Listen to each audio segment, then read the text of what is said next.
Welcome back. So now we're going to look at power mapping in action. Specifically, how did I use these techniques to help my boss score a political victory in this major year of legislation in Washington, D.C.? First thing to know about the Congress is that the action takes place in committees. Committees are groups of around 30 to 40 congressmen. There are around 435 congressmen, in which, usually somewhere between 50 and 60% of those are from one party and 50% are from the other party. In 2009, Democrats had a healthy majority of around 40 seats. And so the Democrats were in charge of all the committees, but of course Republicans are on them as well. You see some of the most important ones here. Appropriations Committee handles the budget. Energy and Commerce handles regulating corporations. Ways and Means handles the tax code. Transportation, Foreign Affairs, etc. So when a bill gets introduced, meaning when a projet de loi, when a new idea for a law gets introduced, the first thing that happens is it gets sent to one or more committees. And it's the committee that has to examine the idea in detail, have hearings. We're going to see the committee process a little bit later on. But only after it goes through what we call the committees of jurisdiction is it then consolidated and sent to the floor. The floor is the main center of the U.S. House, where the bill is debated and ultimately brought to a final vote. But that isn't the end of the story, because, of course, the Senate also has its own process for passing a bill. And when a bill is passed in two different forms, but with the same kind of basic ideas or goals, but in two different forms, then there's something called a conference committee, where members of the House and Senate come together, negotiate a revised bill, and then that revised bill is sent to the president, who either signs it or doesn't sign it, sends it back to Congress. Congress can then override it if he vetoes, etc. So without getting into too many more details, the thing you got to keep in mind for this story is the importance of committees, that committees really play a very important role. This is a process map, as you can see, where you see each of these steps. And if I wanted to go into more detail, I would show you exactly which actors would be involved in each of these steps. But this is just to get an idea for these different kinds of maps. So that was a process map. This is an actor map. So I'm not showing you time here. I'm showing you who has power at any given moment. Well, of course, the Speaker is the most powerful person in the U.S. House of Representatives. So she, in effect, is my boss's boss. Jim Himes is one of the 250 or so caucus members. So the caucus is an old Native American word for group doing some kind of public thing. And so Jim is one of the most junior members, and he's a part of subgroups within the Democratic caucus. So the House Democratic Caucus is the group of all Democrats. And then within that group of Democrats, there are smaller groups that are maybe share a certain interest, or are more to the left or more to the center, more moderate. There's a caucus just for freshmen, people who have just been elected in that election. And so these are ways in which the several hundred members of Congress just on the Democratic side meet each other, exchange ideas, work on policy, etc. And then you have the committees. In the case of Obamacare, in the case of the health care bill, they're not all equally important. In this case, I had to understand that 3 committees in particular were going to be really important to deciding the shape of this health care law. And they're important in different ways. Education and Labor Committee was important in deciding rules for employers regarding their employees. Most people in America get their health care plan through their job. And for things like public health. And you see that's the little lightning bolt. I used that emoji to show what kind of influence they have and make a little note. And then I used another emoji here, an emoji for a key, to designate access, how we would have access to that committee. In this case, another member of Congress from our state, Connecticut, was on that committee. And so if we wanted to know what was going on, I would walk across the hall and ask his staffers. Energy and Commerce Committee, very important committee. They're the major have the major say over regulating the entire insurance industry, what the kinds of policies they have to guarantee for people. Also, major government programs like Medicaid, which was the health insurance program for poor people and is. And we didn't know anybody on that committee, so you can see I put question marks here under this committee. And then the third committee, Ways and Means Committee, they're in charge of everything involving tax and finance, and they had a role to play about things involving interstate regulation, how states were interacting with insurance companies. And I happen to know from an event on Capitol Hill, I'd met a woman named Debbie Curtis who worked in that committee. So I had at least one person that I could call and get information and ask maybe for favors. So how does someone junior in Congress, like my boss, make requests or get his a voice heard? Well, one process is known. Obviously he can talk on the floor. He can take part in debates. He can take part in his own committees. But then there's this process called the Dear Colleague process. Dear Colleague, cher collègue, is a kind of a letter that usually are written not by the congressman but by his team, by his legislative team. So we draft the letter, and then the chief of staff or the congressman herself or himself approves. And then once it's approved by the chief or the congressman in that office, is sent. Used to be sent physically in the mail, and then when I got there, it was already a digital form to all the other offices, saying, "Dear colleague, I think that we should be adding to the budget of early childhood education, and so here's why, and here's what I'm proposing in this bill or in this amendment." And it's a way of asking your colleagues, the other congressmen, to join you. And if they join you, how they do it is, other staffers and other offices see, oh yeah, this is an interesting idea. We should add our name, and then they get their approval of their boss to add their name, and then the staffer calls me or the staffer in my office, and they say, add my boss's name to that Dear Colleague letter.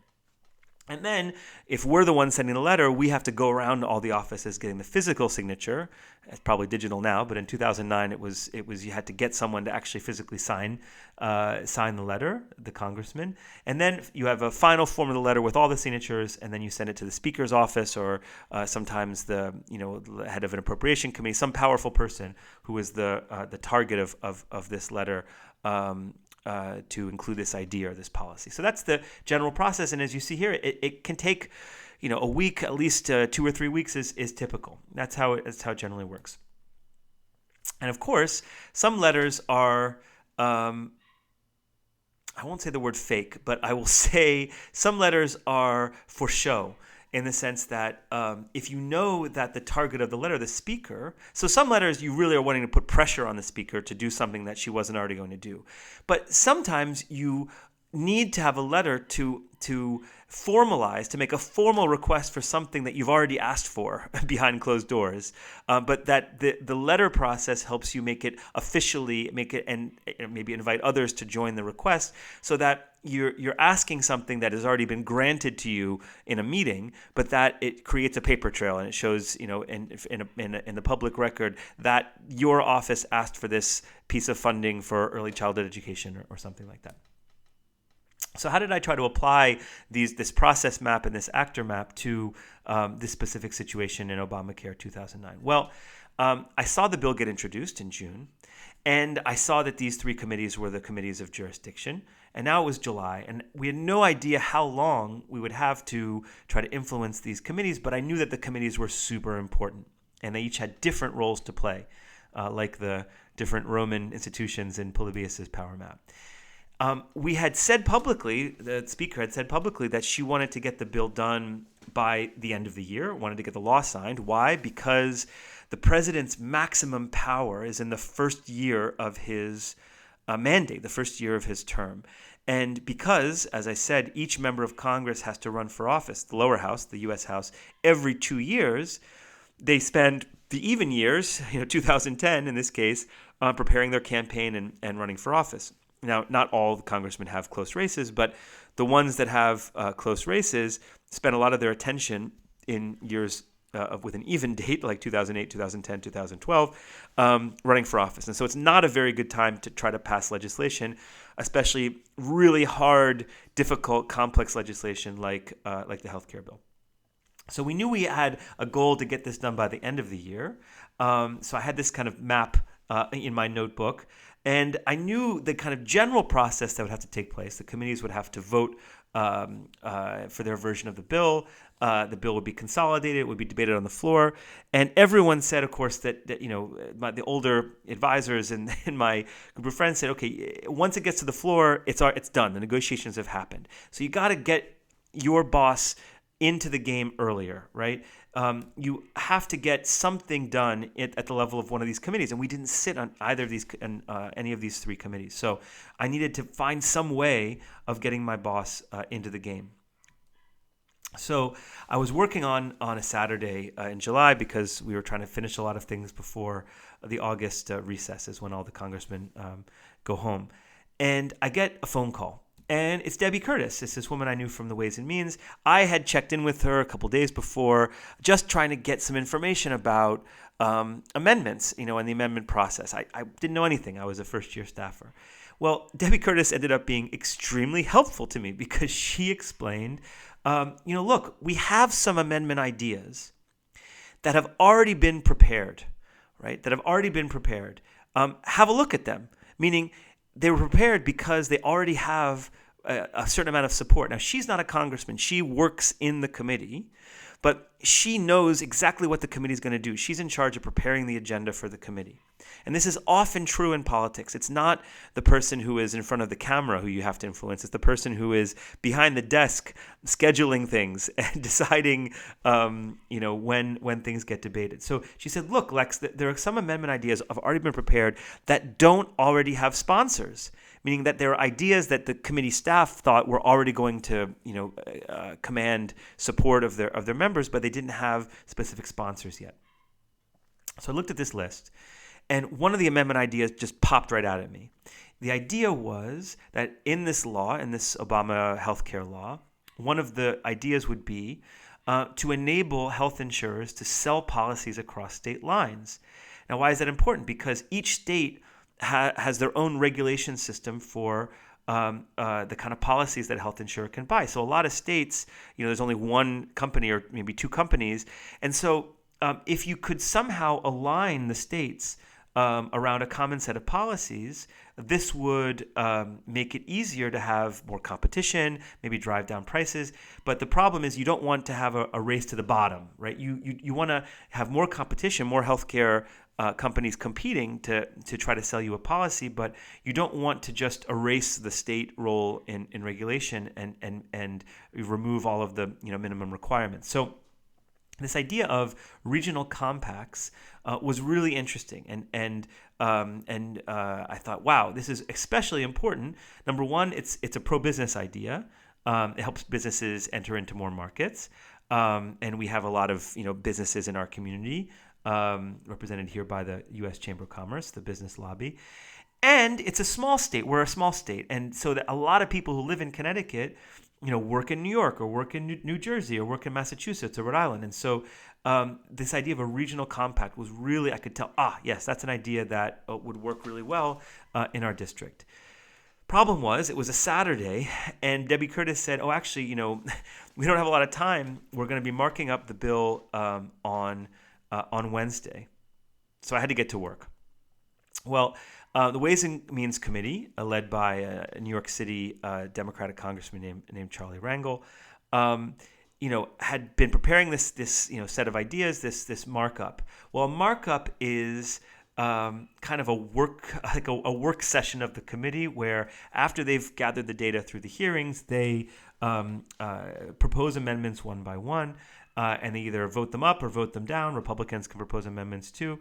And so, as I said, we didn't have any direct access, but I knew this woman, Debbie Curtis, and I knew that the Speaker's office also wanted Democrats who were in competitive districts like my boss wanted to help them out. And so this is why Debbie, one of the reasons why Debbie was, number one, she's a helpful person. Number two, it was one of the things the Speaker's office asked of the committee was to try to help freshman members, especially in competitive districts. Another competitive district in Illinois, a Congresswoman named Melissa Bean, very similar district to ours, near different state borders, very pro-business, had been represented by a Republican. And so she represented Melissa Bean, also a potential ally on this issue. So I knew I had to intervene. We had only about 5 days to do it. And this Dear Colleague process usually took at least a week or 2 weeks. We had 5 days until they marked it up. So I decided, okay, I'm going to try to write a version of this Dear Colleague letter to ask my boss first to get on board with this idea, and then to distribute it around all the other members so that they could sign on in order for us to be able to ask and receive this idea in the form of an amendment from the committee before they heard the idea. So this was a very, very fast process. Debbie called me on Saturday. I drafted a letter on Sunday. I got the approval of my bosses and Melissa Bean, her team, on the Sunday night. And then I try to figure out, okay, how am I going to get a number of signatures? So this looks like something that a lot of congressmen wanted, this regional compact thing. So I call my contacts in the New Democrat caucus and the Freshman caucus. They immediately, flag this Dear Colleague letter. It's sent around to all the congressmen. 20 of them respond and say, yes, add my boss. It's a good pro-business, moderate, common sense idea. And I run down the hallway to get all the signatures, and run down the hallway at 5:59 p.m., like probably just 1 or 2 minutes before the Speaker's office closed, to give the physical copy of the letters. This is how glamorous politics is. 29-year-olds running down the hallway getting letters signed. Why did I need to do this? Because if we didn't ask for it, we wouldn't get credit for it.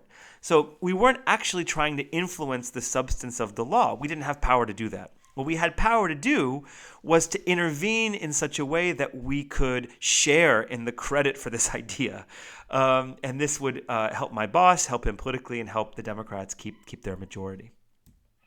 So the Ways and Means Committee meets in their markup. The interstate amendment gets heard after we'd asked for it, so that we asked for it on the Tuesday. They hear it on the Wednesday. The committee votes. It gets passed. It gets reported to the Rules Committee, which then decides finally the shape of the final law. And from all the other committees too, the Energy and Commerce and Education and Labor. One final big bill. It gets passed, and our little idea is Section 1333 of the final Obamacare law on November 9th, 2009. So that felt really good. As someone who didn't have a lot of experience in politics, I was able to map the process, map the actors, and map the processes in order to intervene just at the right time in order for us to get a little piece of this historic law to help millions of Americans get better health care. Okay, so in the next video, we're going to look at how we build maps. What's our toolkit to build maps, and what are some different kind of models we can use?